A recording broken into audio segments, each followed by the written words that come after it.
ಜೆಕೆಎಸ್ sports and ನ್ಯೂಸ್ಗೆ ಸ್ವಾಗತ. ಮುಖ್ಯಾಂಶಗಳು.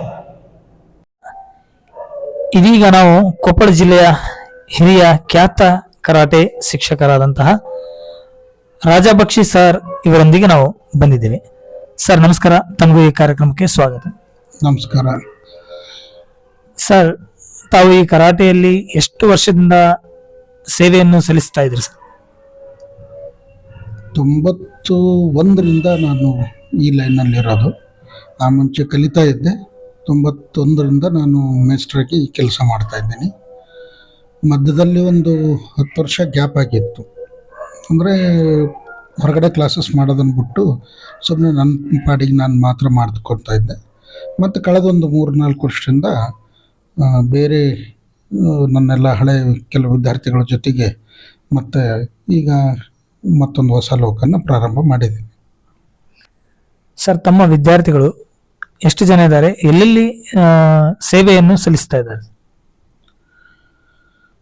ಕರಾಟೆಯಲ್ಲಿ ಬ್ಲ್ಯಾಕ್ ಬೆಲ್ಟ್ ಪಡೆದು ಮಾಸ್ಟರ್ ಕೆಲಸ ಮಾಡ್ತಿರ್ತಕ್ಕವ್ರ ಸಂಖ್ಯೆ ಬರ್ತಾ ಕಡಿಮೆ ಆಗಿದೆ. ಮೊದಲು 68-70 ಇತ್ತು. ಈಗ ಇತ್ತೀಚೆಗೆ ಕೆಲವು ಕಾರಣಾಂತರಗಳಿಂದ ಕೆಲವು ಜನ ಬಿಟ್ಟಿದ್ದಾರೆ. ಇನ್ನೊಂದು 10-12 ಜನ ಇನ್ನೂ ಫೀಲ್ಡಲ್ಲಿ ಇದ್ದಾರೆ. ಅವರು ತಮ್ಮದೇ ಆದಂಥ ಒಂದು ಶೈಲಿಯಲ್ಲಿ ಕರಾಟೆನ ಕಂಟಿನ್ಯೂ ಮಾಡ್ಕೊಂಡು ಹೊಂಟಿದ್ದಾರೆ.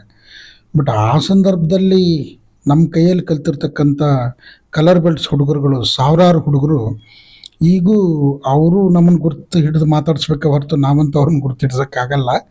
ಅವ್ರು ಗುರ್ತು ಹಿಡಿದು ಮಾತಾಡ್ತಿರ್ತಾರೆ, ಹೇಳ್ತಿರ್ತಾರೆ, ಸರ್ ಇಲ್ಲ ನಾನು ಹಿಂಗೆ ಸಾಫ್ಟ್ವೇರ್ ಇಂಜಿನಿಯರ್ ಇರ್ತೀನಿ ಅಥವಾ ಇಂಥ ಬ್ಯಾಂಕ್ ಎಂಪ್ಲಾಯ್ ಇದ್ದೀನಿ, ಹೀಗೆ ಅಂತ ಹೇಳ್ತಾರೆ. ಅವರು ನಮ್ಮನ್ನು ಗುರ್ತು ಹಿಡಿದು ಮಾತಾಡಿಸ್ದಾಗ ಖುಷಿ ಅನಿಸುತ್ತೆ, ಭಾಳ ಸಂತೋಷ ಅನಿಸುತ್ತೆ.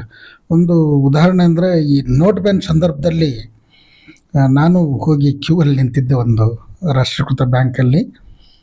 ಅಲ್ಲಿ ಕೂತಂಥ ಒಬ್ಬ ಕ್ಯಾಶಿಯರು ನನ್ನ 0 ಮಾಡಿ ಕರೆಸಿ ಏನಿತ್ತು ಸರ್ ನಿಮ್ಮ ಕೆಲಸ ಅಂದರೆ, ಇಲ್ಲ ಹಿಂಗೊಂದೇನೋ ಇತ್ತು ಅಂದಾಗ, ಆಯ್ತು ಕೊಡಿ ಇಲ್ಲಿ ಅದನ್ನು, ನೀವು ಒಂದು ಅರ್ಧ ಗಂಟೆ ಬಿಟ್ಟು ಬನ್ನಿ ಹೋಗ್ರಿ ಅಂತ ಕಳಿಸಿದರು. ನನ್ನ ಹತ್ರ ಇದ್ದಿದ್ದು ಚೆಕ್ಕು. ನಾನು ಈ ಚೆಕ್ ಇವ್ರ ಹತ್ರ ಕೊಟ್ಟು ಹೋಗಿ ಅರ್ಧ ಗಂಟೆ ಬಿಟ್ಟು ಇಸ್ಕೊಂಬರೋಕ್ಕೆ ಹೆಂಗೆ ಅಂತ ಕನ್ಫ್ಯೂಸ್ ಅನ್ನಿಸ್ತು ನನಗೆ. ಆದರೂ ನೋಡೋಣ ಅಂತ ಬಿಟ್ಟು ಮತ್ತು ಇದನ್ನೆಲ್ಲ ಅಷ್ಟೊಂದು ರೆಸ್ಪೆಕ್ಟ್ ಕೊಟ್ಟು ಕರಿತಾ ಇದ್ದಾರೆ, ಇಷ್ಟು ಜನರು ಎದುರಿಗೆ ಕರಿತಾ ಇದ್ದಾರೆ ಅಂದರೆ ಸರಿ ಬಿಡು ಅಂತ ಕೊಟ್ಟು ಹೋಗಿ ಒಂದು ಅರ್ಧ ಗಂಟೆ ಬಿಟ್ಟು ವಾಪಸ್ ಬಂದಾಗ ರಶ್ ಇರಲಿಲ್ಲ, ಕಡಿಮೆ ಇತ್ತು.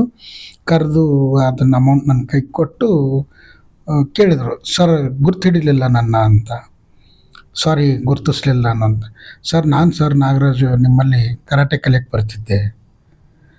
ಅಲ್ಲೋ ನನಗಿಂತ ಹೆಚ್ಚು ಕೂಲ್ದು ಹೋಗ್ಬಿಟ್ಟವು ನಿನಗೆ, ಹೆಂಗೆ ನಾನು ಗುರ್ತಿಡಿಲಿ ಅಂದಾಗ ಅವನು ನಕ್ಕ.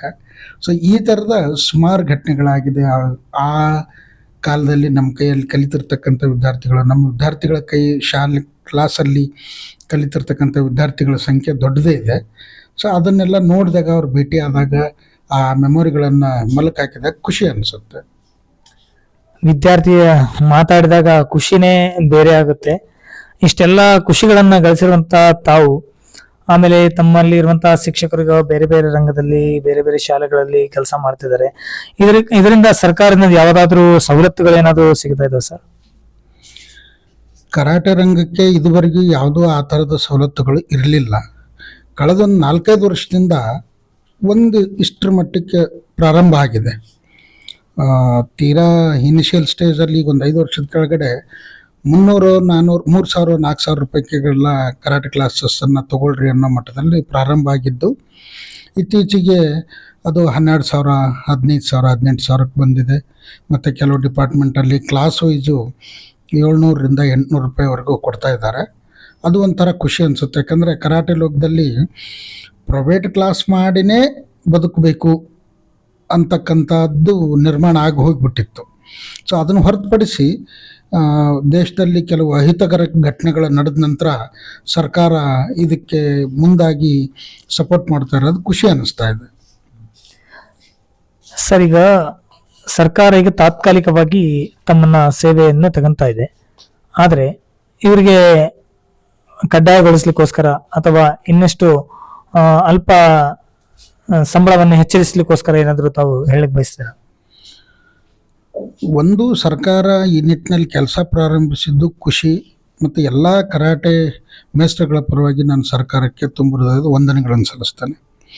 ಆದರೆ ಈ ಥರದ ಒಂದು ದೊಡ್ಡ ಆರ್ಟು, ಒಂದು ಆತ್ಮಬಲ ಅಥವಾ ಸ್ವಯಂ ರಕ್ಷಣೆ ಬಲ, ಒಂದು ವಿಶ್ವಾಸವನ್ನು ವೃದ್ಧಿಸ್ತಕ್ಕಂಥ ಒಂದು ಕಲೆ ಇದಾಗಿರೋದ್ರಿಂದ, ಮತ್ತು ವೀಕರ್ ಸೆಕ್ಷನ್ ವಿಶೇಷವಾಗಿ ಮಹಿಳೆಯರಿಗೆ, ಹುಡುಗಿಯರಿಗೆ ತುಂಬ ಅತ್ಯವಶ್ಯವಾಗಿ ಕಲಿಬೇಕಾಗಿರೋದ್ರಿಂದ ಈ ಒಂದು ಕಲೆಗೆ ಪರ್ಟಿಕ್ಯುಲರ್ ಆಗಿ ಕಂಟಿನ್ಯೂಯಸ್ ಆಗಿ ಟೀಚರ್ಸನ್ನು ನೇಮಿಸ್ಕೋಬೇಕು ಅಂತ ನನ್ನ ಒತ್ತಾಯ ಸರ್ಕಾರಕ್ಕಿದೆ.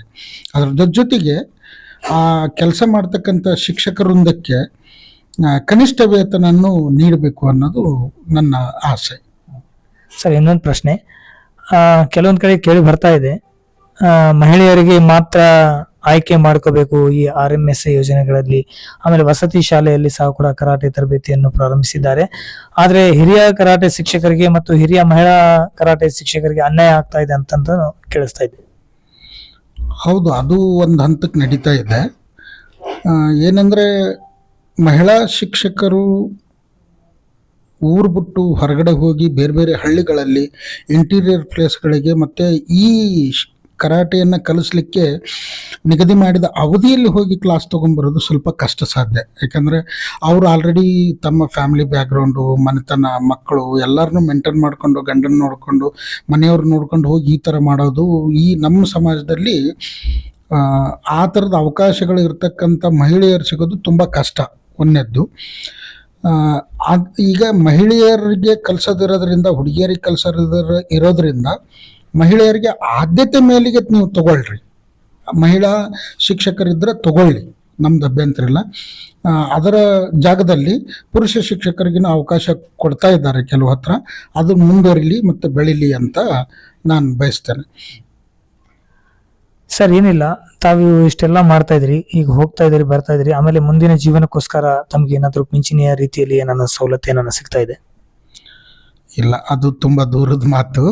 ಆದರೆ ಈಗ ಸದ್ಯ ನಮ್ಮ ಬೇಡಿಕೆ ಇರೋದು, ಒಂದು ಕರಾಟೆ ಶಿಕ್ಷಕರಿಗೆ ಎಲ್ಲ ಶಾಲಾ ಕಾಲೇಜುಗಳಲ್ಲಿ ಸ್ಪೋರ್ಟ್ಸ್ ಟೀಚರನ್ನು ಯಾವ ಥರ ನೀವು ತೊಗೊಳ್ತೀರಿ ಅದನ್ನು ಸಂಪೂರ್ಣವಾಗಿ ತೊಗೊಂಡಿಲ್ಲ.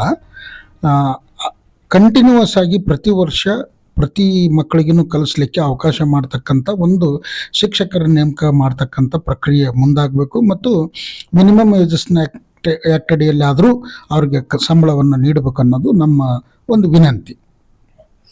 ಸರ್ ಹೇಳಿರುವ ಪ್ರಕಾರವಾಗಿ ಒಂದು ಸರ್ಕಾರಕ್ಕೆ ಮನವಿ ಮತ್ತು ನಮ್ಮ JKS ಸ್ಪೋರ್ಟ್ಸ್ ಆ್ಯಂಡ್ ನ್ಯೂಸ್ ವತಿಯಿಂದ ಇವರು ಮುಂದಿನ ಭವಿಷ್ಯಕ್ಕಾಗಿ ಒಂದು ಪಿಂಚಣಿಯ ರೂಪದಲ್ಲಿ ಆಗಿರಲಿ ಅಥವಾ ವೈಯಕ್ತಿಕವಾಗಿ ಖಾಸಗಿ ಶಾಲೆಯಲ್ಲಿ ಕರಾಟೆ ತರಬೇತಿಯನ್ನು ಕೊಡುವಂತಹ ಎಲ್ಲ ಶಿಕ್ಷಕರಿಗೆ ಮುಂದಿನ ಒಂದು ದಿವಸದಲ್ಲಿ ಚೆನ್ನಾಗಿ ಬದುಕಲಿಕ್ಕೋಸ್ಕರ ಹೆಚ್ಚಿನ ಸಂಬಳವನ್ನು ಸಹ ಕೂಡ ಸರ್ಕಾರನೇ ಖುದ್ದಾಗಿ ಕೊಡಬೇಕಂತೇಳಿ ಈ